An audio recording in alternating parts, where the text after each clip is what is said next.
All right, you guys, so we're gonna start off with a piece of toilet paper, and you're gonna wanna cut whatever shape you are going for. I cut it in a little triangle to fit under her eye.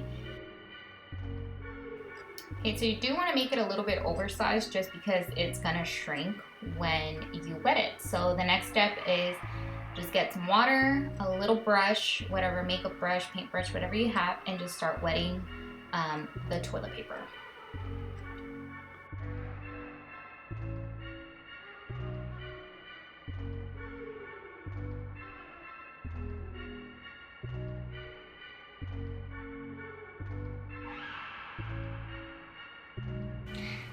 It's cold. Alright, if you are new here, thanks so much for watching. Please don't forget to subscribe and like this video. And shout out to my little model. This is my daughter if you have never watched any of my videos.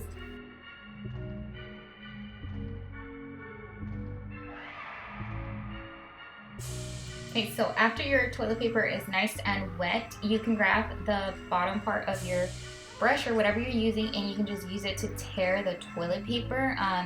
Try not to be really perfect about it, just because all those little wrinkles are gonna give the scar look more texture, especially when you add the makeup. So just go ahead and tear the paper however you want. You can flatten it out, just obviously to shape like the little wrinkles and stuff, and just to give it more texture and the illusion of, you know, ripped skin. Okay, so once you have your desired scar look, you can grab some school glue, like the white glue. I'm using this tacky glue here that would not focus on the camera because Mia kept moving. And you're just gonna put glue all over the toilet paper, and you're gonna wait till it dries. This is probably the longest part of this whole look, is just waiting for it to all dry. The drier it is, obviously the better the makeup's gonna stick to it, so just be patient on this part. And you see what I did here? My paper was too wet and I was a little bit too rough, so just be a little bit careful there. Like I said, it is like a little scar look, so it doesn't have to be perfect. Just don't lose your little wrinkles and all that stuff, because I feel like that's what gives it the actual look of a scar or wound, I guess you can say. One thing is, you can add more toilet paper to make it more layered. I obviously left it just a little bit thin just because I know at the time of taking it off she would probably complain if it was too thick, because then it would require more glue.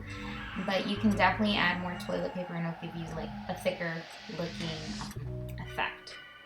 Okay, so we waited about 5 minutes for it to dry, and after it was fully dry, I started blending some concealer in there just to give it that, you know, her skin look supposedly here. And that's all I did in this part.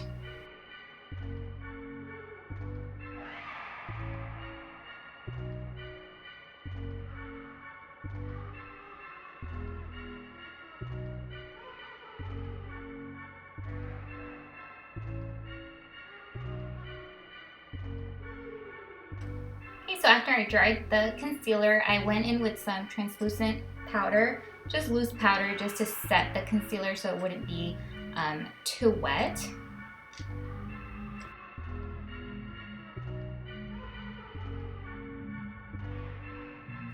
Okay, so to give it that look of bruised, I went and used black, some red, and some like maroon color, just to give it like that infected, bruised look. And I started off with the edges just to give it, you know, when you have a cut or something and it gets kind of infected, it gets darker on the edges. And that's what I'm doing here.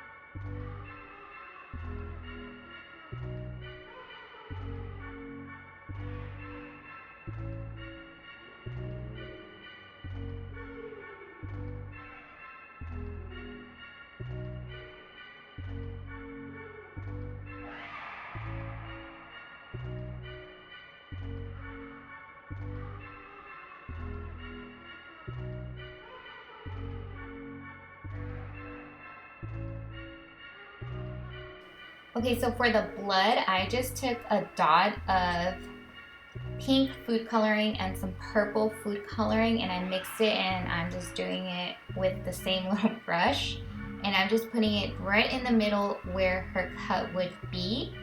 It turned out a little bit dark, but I do go in with a kind of like a really dark burgundy lipstick that I don't use anymore, just to give it more of the red blood look.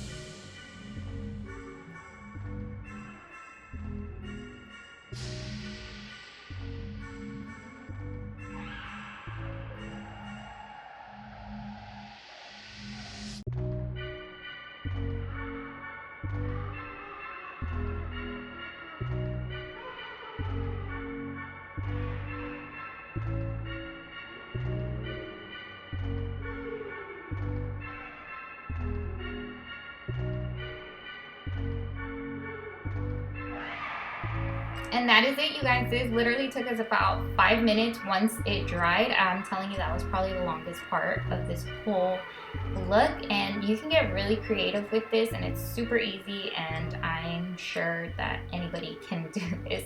Thanks for watching.